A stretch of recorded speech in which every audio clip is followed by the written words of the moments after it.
Sonic 3 is the best entry in the trilogy thus far, unless Sonic 4 does better. It does great with being consistent with the other two movies that came before, as far as this version of Sonic movies go. However, it's also the fastest movie alive. Sonic 3 now has Shadow out of hibernation and seeking revenge against Gun due to some unfortunate events which occurred 50 years ago. Sonic 3 isn't shy this time around when it comes to making the movie feel like a video game that's being watched on the big screen.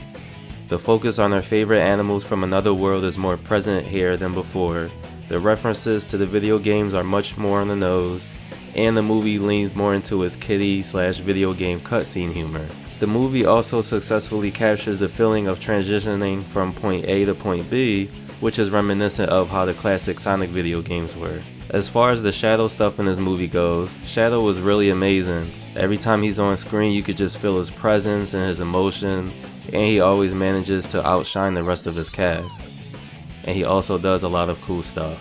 The only reason I called this movie the fastest movie alive is because of the pacing feeling like it was at lightning speeds at certain times, especially in the beginning of the film.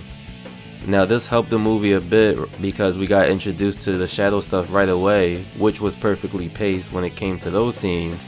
However, when it came to Sonic scenes in the beginning of the film, they were ironically way too fast. And this was just due to how quickly everything was happening during those Sonic scenes in the beginning. It's as if they were trying to hurry up and get to the action scenes, but somehow forgot to let things that had just happened settle so that audiences could process everything. And given the movie's inclusion of Shadow this time around, there are opportunities for a slightly more mature and darker tone.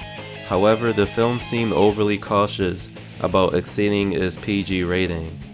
But don't worry, things with Shadow continue to feel intense while he's on screen. Overall, Sonic 3 gets 8 out of 10 rings. The story is in its best state as far as adaptations go. However, the pacing could feel a little fast at times, which could throw off the momentum for some scenes. And if they had leaned into the darker side of the Sonic lore just a little bit, everything would have felt much more real and impactful. Other than that, I highly recommend you go see this film if you haven't yet. And it's definitely a movie for both hardcore and casual Sonic fans alike. So no matter how familiar you are with Sonic, you're really going to enjoy this movie.